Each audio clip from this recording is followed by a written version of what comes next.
Hello everyone, good morning. Welcome back to my new video. কেমন আছো তোমরা সবাই? আশা করছি সবাই বেশ ভালো আছো, সুস্থ আছো। আমি না মোটামুটি আছি, খুব একটা ভালো নেই। শরীরটা খুবই অসুস্থ হয়ে গেছিলো দুদিন।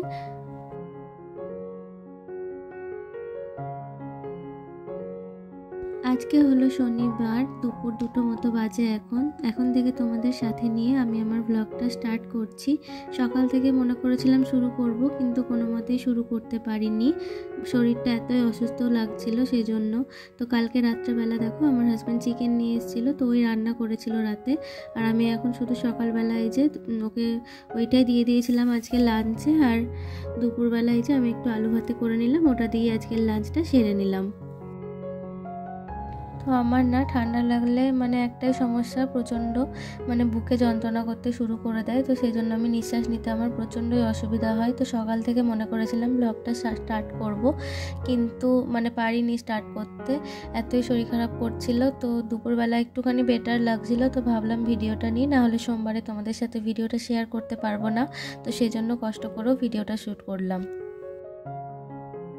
এখনও না পুরোপুরি সুস্থ নই, ওষুধগুলো চলছে, খাচ্ছি, কিন্তু তবুও ভিডিওটা করতে হবে, মনের মধ্যে একটা ছিল। তো এডিট করলাম বসে বসে অনেক কষ্ট করে, মাথায় প্রচণ্ড যন্ত্রণা হচ্ছে তাও। কিন্তু দুপুরবেলা খেয়ে টেয়ে না একটু শুয়ে পড়েছিলাম। তো তারপরে বিছানাটা গুছিয়ে নিয়ে মেয়ে টিউশন থেকে আসলো, তারপর আমাকে বলছে মাম্মি ওঠো। তো তখনই আমি উঠলাম ঘুম থেকে। তো ঘুম থেকে উঠে বিছানাটা গুছিয়ে নিয়ে এই যে সন্ধ্যেটা এখন দিয়ে নিলাম।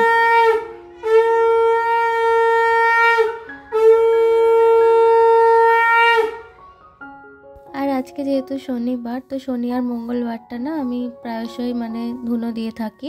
ধুনোটা দিলে আমার খুবই পজিটিভ ফিল হয়। তো ধুনোটা আমি শনি মঙ্গলবারে দিয়েই থাকি।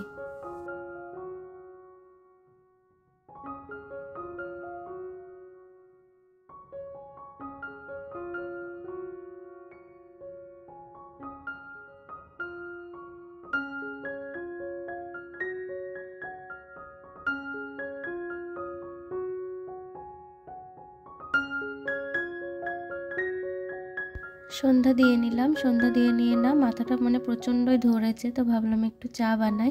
তো মেয়েকেও দিতে হবে দুধটা গরম করে, তার জন্য একটুখানি ওর জন্য দুধটা বসিয়ে দেবো, আর আমার জন্য একটু চা বানাবো। আসলে মারা না কোনো মতেই শুয়ে থাকতে পারে না, যতই শরীর খারাপ হোক না কেন, বাচ্চার জন্য তাকে উঠে কাজ করতেই হবে। আসলে মেয়েদের নিয়মই তাই, যত কিছুই হোক না কেন সংসারের ভারটা মাথার উপর যেন থেকেই যায়। কি বলতো, বাইরে থাকলে এটাই একটা প্রবলেম, তোমার যতই শরীর খারাপ করুক, হাজব্যান্ড তো কাজে থাকে, যতক্ষণ না আসবে তুমি কারোর হেল্প পাবে না।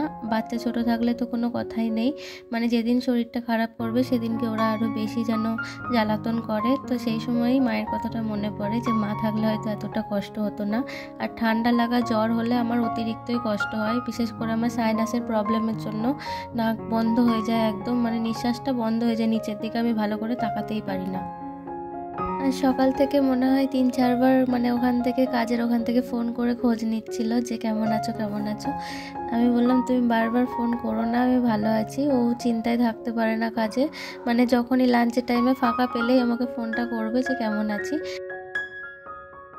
আর এই যে এখন চাটা খেয়ে নিই। দুপুরবেলা যে বাসন টাসন কিচ্ছু ধুইনি, তো ওইগুলোই পড়েছিল, তো ভাবলাম একটুখানি ধুয়ে নিই, দিয়ে ওগুলোই ধুয়ে নিয়ে এখন এই যে রান্নার জন্য প্রিপারেশনগুলো করে নেব।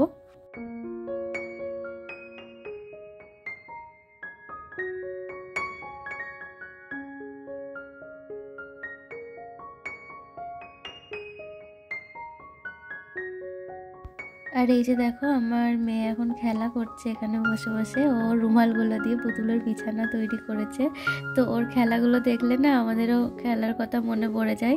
আর এই যে দেখো 2 দিন আগেই না ওর প্রথম দাঁতটা ভাঙলো, দুধে দাঁতটা।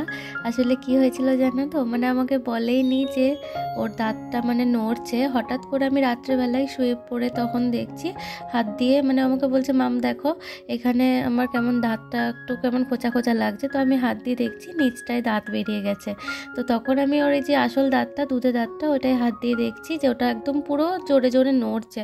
তো তারপরে বলছি, তুই আমাকে বলিসনি বাবু যে দাঁতটা নড়ছে? বলছে, তোমাকে বলেছিলাম। আসলে ও আমাকে বলেও ছিল, কিন্তু আমি না অতটা গ্রাহ্য করিনি, যে এখন তো ছোট, এখন হয়তো দাঁতটা ভাঙবে না তো তাড়াতাড়ি। তো আমি পাশের দাঁতগুলো হাত দিয়ে দেখেছি যে দাঁত নড়ছে না, কিন্তু যেটা নড়ছে আসল সেই দাঁতটাই হাত দিয়ে দেখিনি। তো নিচ দিয়ে দাঁতটা আগেই বেরিয়ে পড়েছে।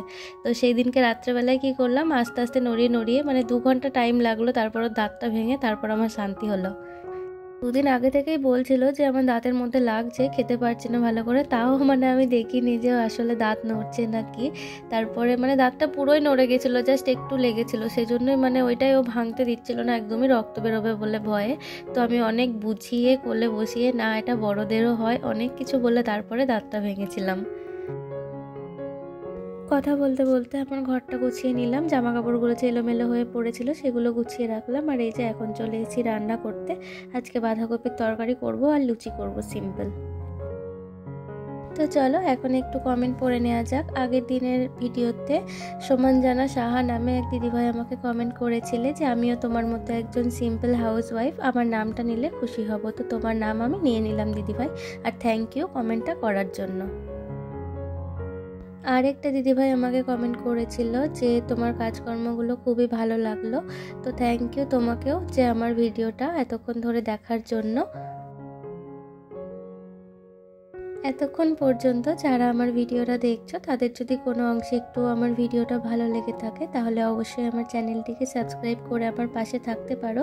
আর যারা এই কাজটা আগে থেকেই করে রেখেছো, তাদের অসংখ্য ধন্যবাদ।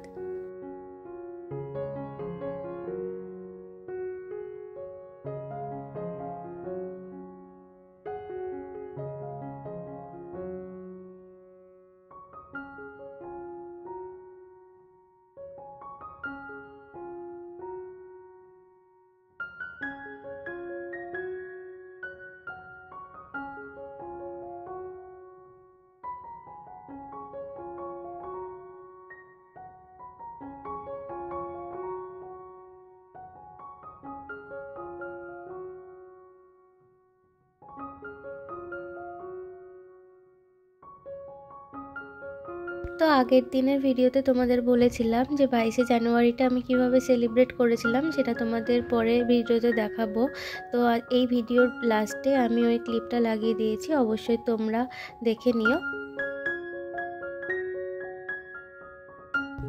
রান্না আমার মোটামুটি কমপ্লিট, এখন লুচিগুলোকে ভেজে নেব, তাহলেই হয়ে যাবে।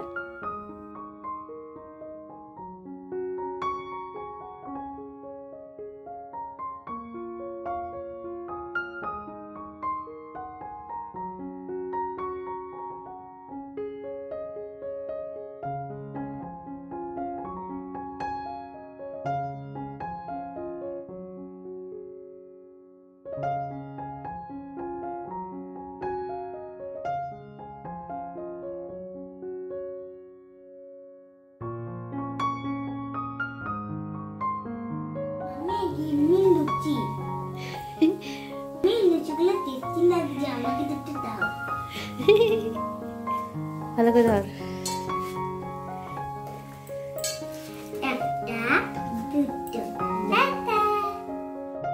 এই দেখো বন্ধুরা, সেই আগের দিনের ক্লিপটা তোমাদের সাথে শেয়ার করছি।